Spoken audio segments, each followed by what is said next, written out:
Hello, everyone.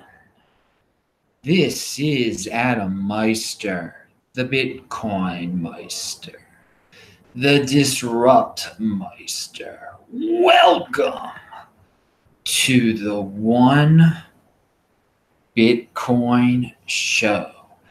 Today is November the 1st, 2018. Strong hand, long-term thinking, offended by selling, deferral of gratification unconfiscatable.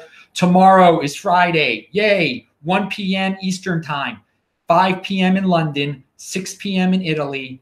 This week in Bitcoin. Tomorrow, Giacomo Zucco will be on with 2 other guests. I'm working on them. We'll see. It's going to be awesome time. 1 p.m. New York time on Friday. Tune in here. That's 5 p.m. in old London. So a tweet that kind of harkens back to yesterday's topics, but I wanted to share it today. It is incredible that a digital ledger has gone from nothing to $100 billion in 10 years. The fact that a critical mass of people understand Bitcoin as money and a functional superset of gold just 10 years in is amazing. And yeah, it is amazing to go from nothing that now a critical mass of people understand Bitcoin as money. It was nothing 10 years ago. Now there is, I like that term, a critical mass of people. It can't be turned back. You know, we don't know how many people have Bitcoin, how many people are really into cryptocurrency, but I agree, it's a critical mass of people. It's not 1% of the world population yet even, but it's good enough, and it's a smart enough group, and an important part, and it's enough people, important enough people, smart enough people that it ain't going nowhere anywhere, and it is. Well, it's staying, in other words. What the heck am I saying? And yeah, just in 10 years. And what will become of it in the next 10 years? Oh, I look forward to that adventure. Strong hand 2028. Okay, so speaking about the complete opposite of Bitcoin, but a country trying to obviously understands that Bitcoin is the rock. This is fascinating, and I got to get my Venezuelan buddies back on the show again. You know, they've been, Gabriel and Maximo and Jaime have all been on the show before, pretty recently. But he is linked. Everything I speak about in this video is linked to below. You can see all my archives videos at disruptmeister.com, over 1,100 there. But this is linked to Petro. Is an official English language Venezuelan Petro page. Okay. Now, to those of you who are not familiar with it, the Petro is the centralized cryptocurrency that Venezuela has apparently come up with. Now, and so they have a page in English, and this is what it says. It is live. You can go there, link to below. You can now buy your Petros with Bitcoins and Litecoins. The Petro is a reality made in Venezuela. Now, there are 2 keys to all this. First of all, it's in English. They are clearly appealing to an international audience. English is the language of Bitcoin. English is the language of business all over the world, but English is definitely the language of Bitcoin. And they're saying, yeah, we'll take your Bitcoins and your Litecoins, and we'll give you this, whatever this is. And this might not even exist. So now, even if the Petro doesn't exist, and if they actually have a way for you to send them your Bitcoin and your Litecoin, I mean, this is a huge win for the Venezuelan government. They have found a way to get Westerners, to get English speakers all over the world, to give them Bitcoin and Litecoin, and they might give them something in return. I mean, and by the way, I gotta stress this. I'm definitely not telling you don't buy that. Do not buy that. It is illegal for American citizens to buy that.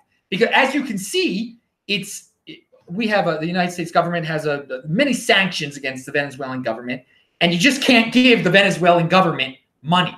You can't, and this is all this is. this is all this is they're going to create something out of thin air, or perhaps nothing at all, and accept Bitcoin and Litecoin. So if you're like, hey, yeah, man, I want one of these Petros, and you send them a Bitcoin or send them a fraction of a Bitcoin and they give you nothing, well, you just funded the Venezuelan government. And I'm sure Donald and everybody would like to have a word with you about that.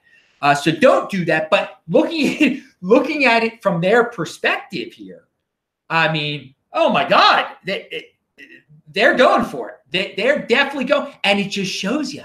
They say specifically Bitcoin and Litecoin, which is very interesting. They want a real cryptocurrency. They want real value because they want to enrich themselves, and they want to, if they can raise a few Bitcoin from this monstrosity, whatever this is, whatever they're doing. And they are really doing it because it's an English-speaking page. Again, check it out yourself. And I couldn't figure out how to buy it. There was no click on this to buy it, but they straight up want your Bitcoin and your Litecoin. And if they figure, all they got to do is list the Bitcoin address. Hey, here's a Bitcoin address. Send some Bitcoin here. We'll give you the Petro eventually. They'll probably eventually do something like that. And some people will fall for it. It's just like some type of BitConnect scam, but it's being run by a government. And that's the thing about Bitcoin and cryptocurrency, that no one can stop it. Bad people are going to use Bitcoin also. People you disagree with, let's say. People you disagree with are going to use it too. So what I envision them doing is just send us the Bitcoin. You can't stop. If they list the Bitcoin address, their public address out there, nothing can stop anyone from sending them Bitcoin. Now, of course, you getting what you want in return, your Petro, well, that's up to them. But it's personal responsibility is new counterculture. If you want to play that game, and then if they actually create this Petro, which I seriously, who knows if they'll actually create it or not, and it goes on an exchange, oh my God, then they double win, because then people are buying it on exchanges, and the Petro actually has real value. So they'll make as many Petro as possible and keep selling them, until it's worthless. Kind of sounds familiar. Kind of sounds like what they did with their Venezuelan Boulevard. Just print it until it's worthless. Pound that freaking like button. But again, even the Venezuelan government is admitting what the real crypto is, what real value is. They want the real thing, baby. They want the Bitcoin. And again, it's a use case for Bitcoin. They're getting around the United States sanctions through Bitcoin. People are going to send them Bitcoin for their nonsense or their scam that doesn't exist at all. But still, they've found a way around that's the earth-shattering reality of Bitcoin, and in this case, Litecoin, I guess. So yeah, again, you can follow me on TechBalt, TechBalt on Twitter. And linked to below are T-shirts, and you can get Trezor. I'll talk about some Trezor stuff and storage things, hardware wallets. Linked to below. All right. I was on the World Crypto Network today on the Andy Hoffman Show. I linked to that below. We had a lively, awesome discussion for an hour, so check that out. It's linked to below. Always great to talk to Andy. Also, here is a tweet from another, and Andy, of course, always comes on my shows.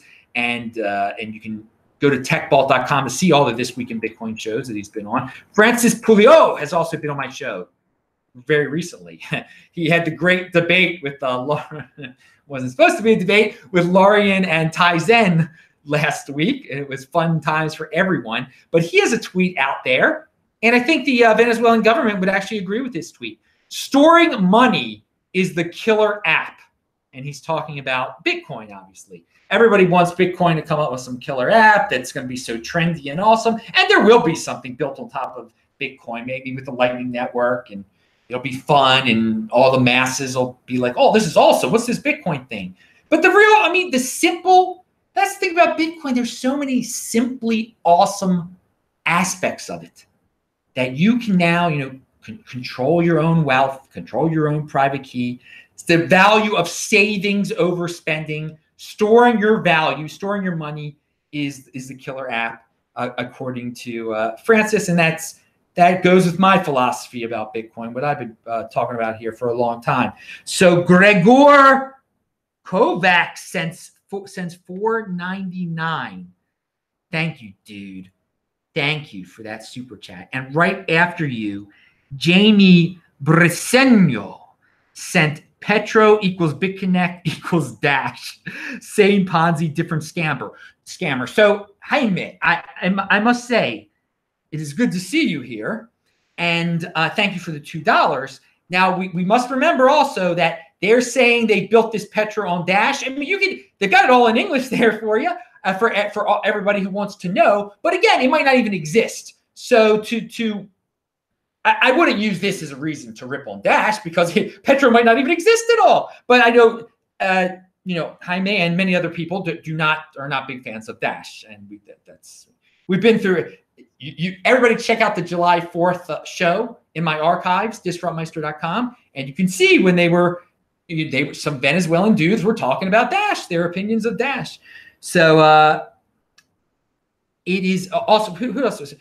I trust you, Adam Hoffman. Oh, I can't say that now. RA803Q. I thought you were good. Well, you're entitled to your opinion, and you didn't do the super chat, so I won't say that. He did. I was just reading a random thing in the chat there. I usually don't do that, but it was on top of Gregor's comments. So, but thank you, dudes, for the super chat. And RA803, you are entitled to your opinion, of course. I let everybody post in my chat and in my comment section, even the. There's some funny guys out there. I mean, they don't even talk about cryptocurrency or Bitcoin in the comments and in the chat. They'll talk about stuff that has whatever, ad hominem type of stuff, but I allow everyone to do it. And the funny thing is sometimes in the comment section, people are like, why did you erase my comments? I mean, that is like the initial impulsive reaction of an 80%. I don't erase anything there. You can call me, I'm not even going to say what you can call me because but I'm not going to erase it. I like people to put out their horrific philosophies out there so everyone can see, this person is not in motion. Look how bitter and angry they are. I don't want to be like that. If you hide these people's horrifying opinions and stuff, then people might become curious about it. Or if it's known that you erase those type of things, people will become curious. Because let all their nastiness come into the light. That's what I say. I let all these nasty people post whatever they want. And by the way, no one in the chat right now is nasty. I'm not talking about anybody specific. I don't see anybody nasty in there. But no, I'm all of a sudden I'm talking about chats and comments here. But no, you gotta expose the evil the nastiness to the light, so that everyone can see that these are some wicked philosophies that I want no part in, and I want to be in motion. I want it to be positive, baby. So yeah, sometimes in my comments in my chat section, you're going to see negative Nancy's there. I mean, just let them go. Ignore them. They want attention too. They really are dudes that are seeking attention. So I never quote them or say their names or whatever. But yeah, the people who are in the chat and in the comments, it's easy to tell who are the ones that are just like, look at me. I just said Jew or something like that. All right. So let's see. Storing money. Oh, yeah. Institutional money. We all like to talk about that. And so does Barry Silbert, apparently. Grayscale Investment. He's got a tweet out there. Breaking.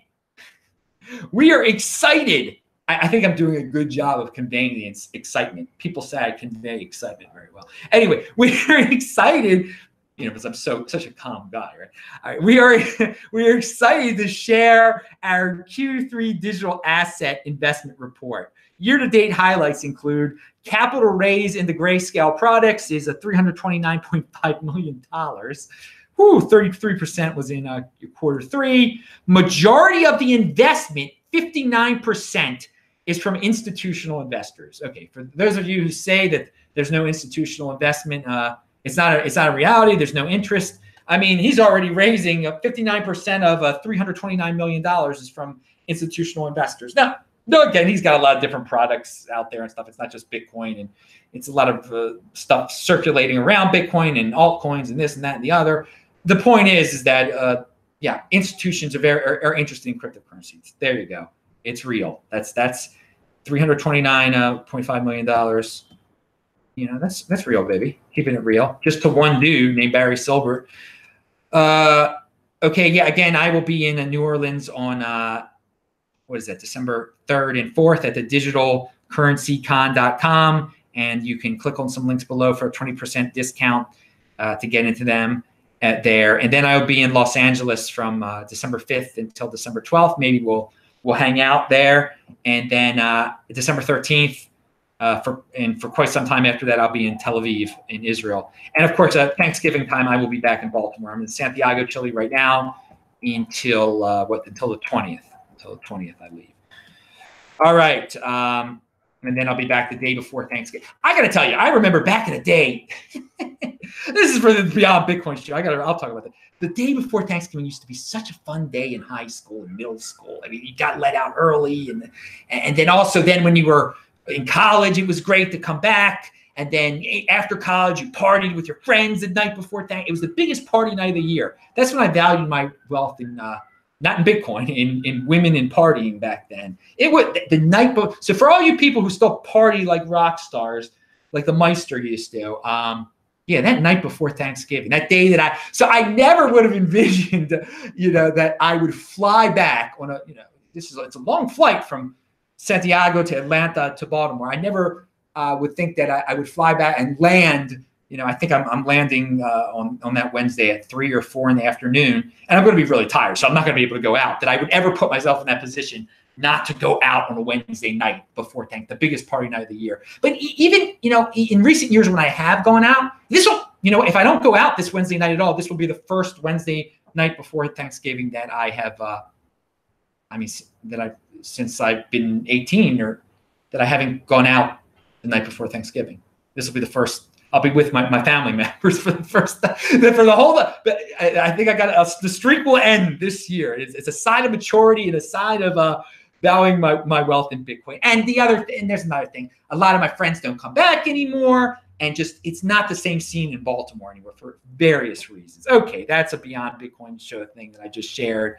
But and you can hear stuff like that on Saturday nights mostly. Do you guys still go out the Wednesday night before Bitcoin? But before Wednesday night before Thanksgiving, for you Americans watching this, it can be a lot of fun. Be careful again, because I'm sure cops in your cities are really looking for the drinking and driving that night. So Halloween night, that was a classic in Baltimore. That was when they really used to look for it. And so that Fells Point. All right, I have rambled on about non-Bitcoin stuff and not. So here is a comment about, but some people like to hear that kind of stuff sometimes. Saturdays when I talk about that the most, Beyond Bitcoin show.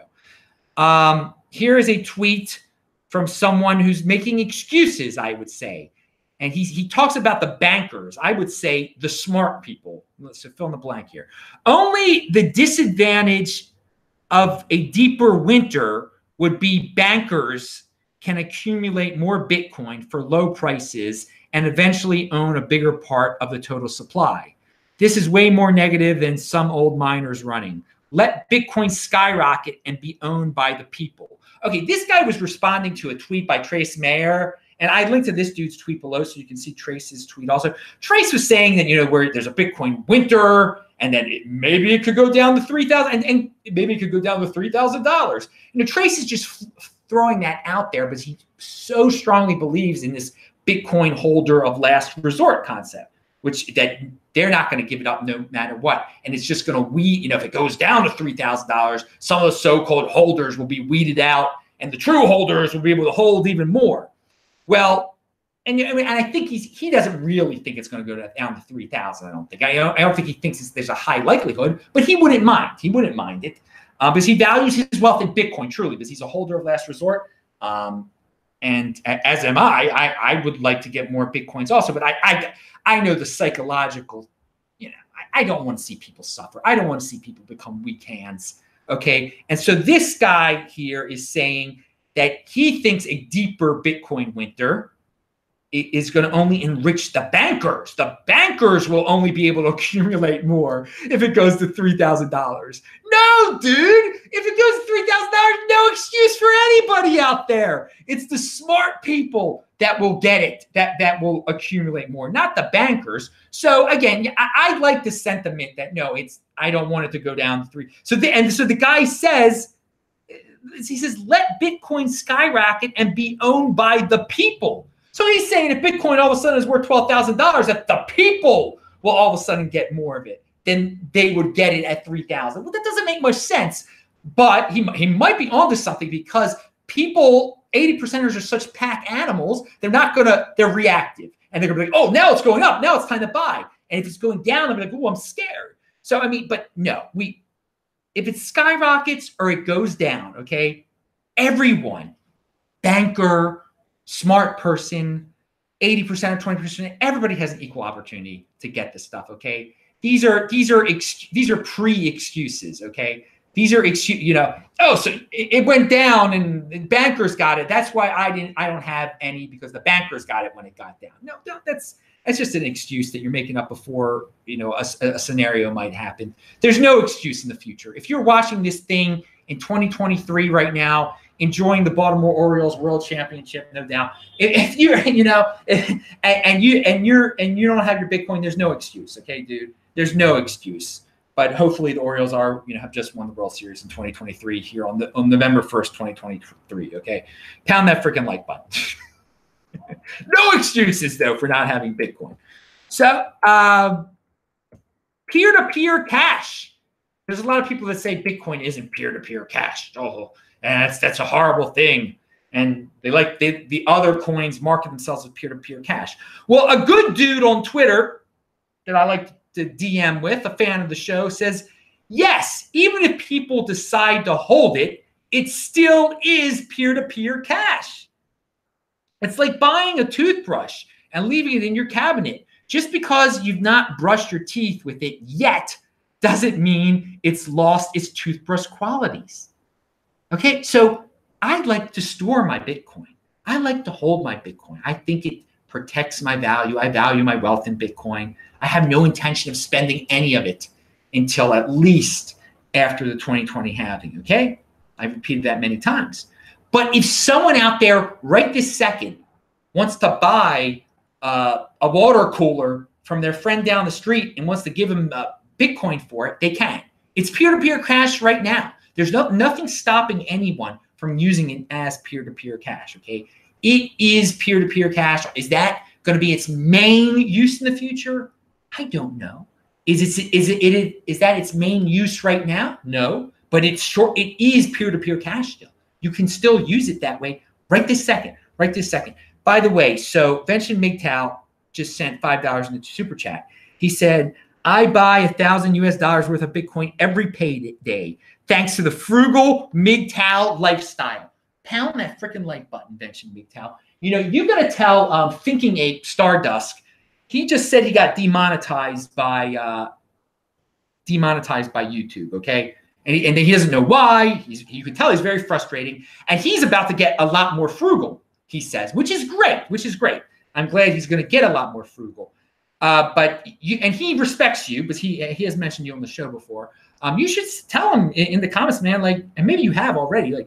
Get on Bitcoin again, because he had a Bitcoin address a long time ago, and I hope he didn't lose it, because I actually checked it and it looked like it had Bitcoin on it still. So you might want to remind him about that too, that he had a Bitcoin address, and if he's low on cash right now, I mean, God forbid. I mean, he was almost implying that if he doesn't have his YouTube revenue, he's going to start starving. So you might want to tell him to list the Bitcoin address, and he was talking about Patreon and all that stuff. Anyway, guys, this me talking personally to Vincent right now about another a MGTOW, because Vincent is a famous MGTOW. Again, this is a real life use case right now. He gets a lot of his revenue. This guy named Thinking Ape gets or Stardust, whatever you want to call him. He gets a lot of his revenue from YouTube. All of a sudden, they just shut him down, just demonetize him for no reason. He didn't really have his backup was Patreon, sort of. You got to have that Bitcoin backup. If he was into the Bitcoin already, he wouldn't be in this situation where he's almost starving, where he can't afford to get his rent. And the guy had dabbled in Bitcoin before, so I don't know exactly what happened. And this also, and he dabbled in it around 2015. Maybe he got bored. These are all real life examples of what can happen when you don't have a strong hand and you're not thinking long term about everything, about your finances. I think a Stardust thinks long term about certain things, but just because you're a really smart dude doesn't mean you know how to think long term in terms of financial planning. And you can see that a lot on the internet. There's a lot of guys that talk just they're so smart philosophically, and they're talking about how poor they are and stuff. They should learn about the Bitcoin philosophy, and they should also learn about the MGTOW philosophy from Vincent's channel. Check out his Vincent MGTOW's channel. Is always awesome, and I always appreciate his support here. So something that I know, I'm going to poke a little fun at Vention because he is a doom porn guy. he gets entertained by it. The end of the world. He's a prepper, which is cool. That's fair. Always be prepared. But he's no fan of Morgan Stanley. I've never heard him maybe specifically rip on Morgan Stanley, but I'll just assume he's no fan of Morgan Stanley. And I'm no fan of theirs either. And I don't like to put them on pedestals. So when you create a lot of doom and gloom and make them more powerful than they really are, you put them on pedestals. But people have asked me, hey, there's some Morgan Stanley report out there about crypto. Well, I linked to a summary of it, a good summary of it, by theblockcrypto.com. So if you really want to hear what Morgan Stanley, I read the summary. They were wrong about some aspects. Morgan Stanley doesn't fully understand it. At least the report messed up on they talked about the forks of Bitcoin and how that means they're not going to be really 21 million Bitcoin. I mean, it's as if they didn't notice what happened when Bitcoin forked. That the other forks are clearly not Bitcoin. It was like they missed. But anyway, you read the report yourself and you make your own mind up. I'm not going to put Morgan Stanley on any pedestal here, but people have asked, and this is a good summary of that report. Bye-bye, Morgan Stanley. Do what you're going to do. But they're going to end up buying Bitcoin anyway and make all us holders even more happier individuals. Again, because your enemies, eventually might not like Morgan Stanley, but he'd appreciate. It'll help him if they buy. He's a holder. So if Morgan Stanley starts buying this stuff up, which they will eventually, it'll help eventually. It'll help me. It'll help everybody. Pound that like button. All the 20% holders, at least 20%ers. Okay, hardware. There's a tweet out there I linked to below that shows all the hardware wallets side by side. And you can click on each of their Twitter feeds to learn more about them. I thought it was people like visuals. So yeah, you can check that tweet out if you want to see all the hardware wallets and learn about them. Okay, finally, and this is going to be something that's a big story in 2019, or at least it'll be a big story in the future, along with institutional money pouring in, the financialization of Bitcoin. It is the crypto lending. The crypto lending industry, which is just starting out now and growing and will grow. And as you can tell, I'm not a fan of it, but it's got to exist in any financial paradigm. There's going to be lending and loaning and whatever. And the interest is just going to keep growing because people, they like interest, they like lending, they like all that stuff. They like other people controlling your private key. What I found interesting, this is from Unchained Capital, okay? And what I found interesting is it's crypto lending, and they specifically mentioned Bitcoin and Ethereum. So I'll just quickly read it, and you can click it. You can click on their link if you're interested in that type of thing. I'm not recommending it at all, obviously, but people are, we want to see how the space is evolving. This is a certain direction the space is evolving into. So introducing collaborative custody with support for Trezor and Ledger wallets. Okay, that's interesting too. And you can read what that's all. In crypto-backed lending, the biggest concerns for borrowers/lenders is how Bitcoin or Ethereum collateral is secured, especially in counterparty risk and centralization when trusting a single institution. So part of the way it's going to be secured is through your Trezor or your Ledger. Okay, great. There you go. Check that out. I'm Adam Meister, the Bitcoin Meister, Disrupt Meister. Bang that bell button if you need a reminder when this goes live, especially if you need a reminder tomorrow that we're going live 1 o'clock for This Week in Bitcoin. That's 1 o'clock New York time. That's 1 o'clock p.m. New York time, 10 a.m. Los Angeles time, and 1 p.m. It's 5 p.m. in London. Subscribe to the channel. Adam@trezorhelp.com if you need to email me for crypto consultation. I'll say hi to you dudes in the chat. Have a great night. Bye.